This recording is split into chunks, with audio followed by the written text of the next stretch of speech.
cette question de réforme des retraites. Alors voilà, c'est le grand débat. 64, 65 ans. Est-ce que le gouvernement va instaurer un minimum de 1200 euros pour les petites retraites? Parce qu'effectivement, aujourd'hui, on a un écart qui est extrêmement faible entre des gens qui n'ont pas suffisamment cotisé et des gens qui sont à un niveau de retraite minimal avec toute la durée de cotisation. Donc, on a beaucoup de paramètres euh, qui posent problème, qui sont sur la table. Donc, les partis d'opposition ont dit attention, nous, on va s'opposer. Les syndicats ont dit voilà, on va syndiquer.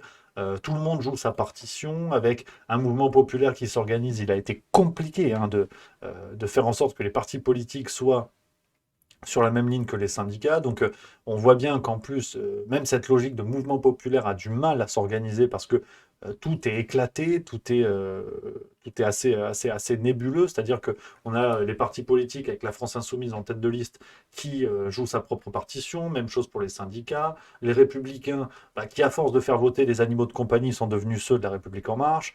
On a le Rassemblement national qui, à force de jouer les bons élèves, ne sert plus à rien en fait. Enfin, si tant est que ça ait déjà servi à quelque chose, mais c'est pas le sujet. Donc, on voit bien que le paysage politique est éclaté, le paysage syndical est éclaté, et donc on se retrouve avec des Français sans représentation qui doivent se contenter d'allumer la télé pour qu'on leur explique des débats incompréhensibles qui sont volontairement techniques. Et où on dit aux gens, mais laissez faire les gens que vous avez élus parce que eux au moins comprennent, alors que finalement, tout ça, et c'est là un peu le positionnement hein, de juste milieu là-dessus, il y a un léger problème. Taisez-vous. En Mais cet homme est 2018, ahurissant. porte-parole du gouvernement. Ce que vous venez de faire, c'est super. L'initiative que nous lançons sur Juste Milieu pour une raison simple, hein, et je vous lis, je l'ai écrit, tu vois, c'est sous les yeux, c'est ça. Hein. Contre la réforme des retraites, mobilisation populaire. Alors, c'est pas tant la question du projet, de ce projet de réforme, c'est que ce projet passera de manière sûre et certaine. Alors, je vous dis pas ça pour le plaisir du buzz, hein, de je sais pas quoi, c'est pour une raison très simple, et je vous lis un petit peu hein, ce que j'ai écrit. Donc, tout commence en 2019 avec cette séquence hein, que vous avez sûrement vu passer. 2019, voilà ce que disait Emmanuel Macron. Tant qu'on n'a pas réglé le problème du chômage dans notre pays, franchement, ce serait assez hypocrite de décaler l'âge légal. Je veux dire, quand aujourd'hui on est peu qualifié, quand on vit dans une région qui est en difficulté industrielle, quand on est soi-même en difficulté, qu'on a une carrière fracturée, bon courage déjà pour arriver à 62 ans. C'est ça la réalité de notre pays. Et alors on va dire, non, il faut maintenant aller à 64 ans. Vous savez déjà plus comment faire après 55 ans. Les gens vous disent, les emplois c'est plus bon pour vous. C'est ça la réalité. C'est le combat qu'on mène. On doit d'abord gagner ce combat avant d'aller expliquer aux gens, mes bons amis, travailler plus longtemps. C'est le délai légal. Voilà, C'est donc hypocrite. Jupiter hein, qui était assez ferme hein, sur ses positions. Je veux dire, là, tu sentais qu'il y avait de la conviction. Ça, c'était en 2019. Et le paramètre, en fait, qui a véritablement changé et qu'il faut prendre en compte pendant que on assiste à un théâtre démocratique. Merci à Mougmoug qui vient de sub, 4e mois, merci beaucoup. C'est en 2002. En 2002, vous le savez, alors il y a peut-être quelque chose, vous allez vous en rappeler peut-être, ça a été le Covid. Covid-19, maladie qui sortait à peu près tout droit d'un trou de balle de pangolin. Enfin, voilà, truc assez complexe. Et en 2002, forcément, l'Union européenne doit refinancer les États membres qui ont dépensé un sacré paquet de sesterces. Et l'Union européenne va mettre sur la table, je crois, quelque chose comme 2000 milliards, comme 200 milliards d'euros. Enfin, en tout cas, une somme énorme. Je ne vais pas vous dire de conneries, mais le plan UI Next, qui est le plan de relance européen, c'est en 2022. Et Bruxelles explique aux États membres qu'il va y avoir une sorte de cahier des charges à respecter. Alors, on peut lire sur le site hein, de la Commission européenne que ça n'est absolument pas une obligation, que c'est laissé à l'appréciation des États membres et que c'est une simple recommandation. Mais en tout cas, on apprend que dans ce cahier des charges absolument pas obligatoire figure l'idée de réforme des retraites, avec notamment plusieurs pays hein, qui sont jugés comme mauvais élèves car ils n'ont pas suivi cette réforme des retraites.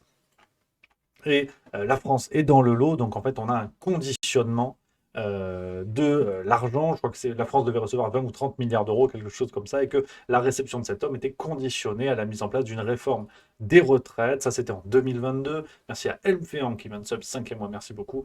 Et en 2023, on se retrouve avec un petit tour de passe-passe démocratique. Alors, pour le coup antidémocratique, sur une raison simple, c'est un tout petit peu technique, mais en fait pas tant que ça, c'est que à l'Assemblée nationale, en France, le gouvernement a le droit de faire a le droit d'avoir recours au 49.3 une fois par session parlementaire. Une session parlementaire, en fait, c'est l'étude d'un projet de loi. Ça peut être la loi immigration, ça peut être la réforme des retraites, ça peut être n'importe quel projet de loi que vous voulez. Le gouvernement a le droit à une utilisation du 49.3 par session parlementaire, sauf dans le cadre d'un projet de loi de financement de la sécurité sociale. On appelle PLFSSR. Non, ça n'est pas un code Wi-Fi, c'est un truc extrêmement chiant.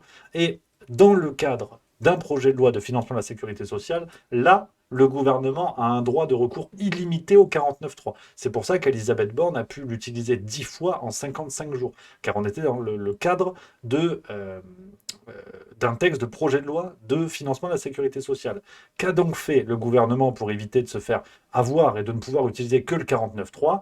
Le gouvernement a intégré la réforme des retraites dans le projet de loi de financement de la sécurité sociale. Ce qui fait qu'il y aura un recours illimité au 49.3 et que ce qu'on voit aujourd'hui, l'opposition qui s'agite sur BFM TV et tout ça, en disant nous on va sortir les muscles, n'est que de la guignolerie, car le gouvernement pourra et devra de toute façon utiliser le 49.3 de manière illimitée dans la mesure où en plus les engagements ont été pris vis-à-vis de l'Union européenne. Donc tout ce que vous voyez aujourd'hui n'est que du théâtre, c'est tout à fait formel, de l'extrême droite à l'extrême gauche. Ces gens-là ne sont que des guignols qui ne disent pas la vérité aux citoyens en expliquant simplement que leur opposition ne sert à rien et qu'il peut y avoir tout le mouvement populaire que vous voulez dans la rue, le gouvernement ira jusqu'au bout de cette réforme qui est un engagement vis-à-vis de l'Union européenne. Donc, à moins d'un immense mouvement populaire qui dépassera les partis politiques qui sont aujourd'hui dans une situation de mensonge et de collaboration d'une certaine manière avec le gouvernement, à moins d'un véritable mouvement populaire, il n'y aura rien, il n'y aura aucune marche arrière. Même la France insoumise qui dit vouloir déposer 75 000 amendements pour ralentir le texte, ils ne serviront que de dos d'âne, ils ne serviront à rien d'autre. Donc c'est assez terrible en fait ce qui est en train de se passer, c'est que qu'on prenne les gens pour des cons, effectivement, c'est pas une découverte, mais là, on a en plus un mensonge de la part de tous les partis d'opposition, je mets bien tout le monde dans le même sac, qui n'osent pas dire la vérité aux Français dans la mesure où, à la fois, ils ne servent à rien, car le gouvernement a fait ce petit tour de passe-passe qui va leur permettre d'utiliser au maximum le 49.3, s'ils ont le moindre problème, et à la fois aussi, car c'est un engagement vis-à-vis de l'Union européenne. Donc voilà pourquoi je vous propose aujourd'hui, en fait, cette initiative populaire où l'idée est simple, en fait, c'est d'être le plus nombreux déjà à comprendre que ce qui se passe n'est que du théâtre, à s'y opposer pour avoir un vrai débat. Quand je vous parle d'être contre la réforme des retraites, c'est pas tant sur la question du texte. Ça, on peut en débattre, être pour, être contre, il n'y a pas de problème. C'est que ce qui se passe sous nos yeux est un théâtre démocratique. Donc si vous êtes d'accord avec cette idée-là, je vous propose de partager au maximum cette initiative-là, qui prend la forme d'une pétition que nous, sur Juste Milieu, nous engageons à relayer au maximum pour avoir un véritable débat. Peut-être que ce texte sera adopté derrière, mais pour avoir un véritable débat et pour que tous les partis d'opposition osent dire la vérité à leurs électeurs et qu'ils arrêtent de se cacher derrière une opposition de façade en sachant très bien qu'ils ne servent à rien et que ce que vous voyez à la télé aujourd'hui, c'est de la guignolerie. Regardez le plus grand cabaret du monde, ça revient au même. Donc, c'est assez terrible de voir ça, avec en plus un gouvernement qui est dans la contradiction. Ça, à la limite, c'est pas une nouvelle, c'est pas une première. Voilà, les amis, je suis à la fois grognon, mais à la fois j'ai bon espoir que cette information-là puisse circuler. Si vous voulez participer à l'initiative, vous le faites. Si vous voulez pas, il n'y a pas de problème. Mais c'est vraiment que cette information puisse circuler parce que ça me rend absolument fou de voir ce théâtre, mais de tous. Hein. Fabien Roussel sur CNews, ils sont tous à la télé à pleurer des larmes de crocodile en disant vous vous rendez compte, ah c'est pas bien, hein, c'est franchement pas bien. Vous pouvez partager si vous le souhaitez sur les réseaux sociaux. Si vous voulez faire tourner cette information autour de vous, je ferai une petite vidéo dans la semaine pour parler de cette initiative populaire, mais je compte sur vous vraiment pour être le plus nombreux pour que l'information circule. Et puis après, on verra bien ce que ça donne, mais c'est vrai que il y a de quoi être grognon, je dirais. Et quand on voit des articles, regardez par exemple, ça c'est CNews, je ne vous mens pas, réforme des retraites vers un nouveau 49.3. On a en plus des médias qui sont complices, clairement, et qui titrent très peu sur le fait que tout cela est joué d'avance. Pour être tout à fait honnête intellectuellement, Le Figaro a fait un article où ils expliquent cette histoire de passe-passe démocratique, où comment le gouvernement a mis la réforme des retraites dans le projet de loi de financement de la sécurité sociale, justement pour pour éviter la limitation du nombre de 49.3. Donc certains médias ont fait leur job, il faut toujours le reconnaître, c'est important, et pas crier au tous pourris ou quoi, bien au contraire.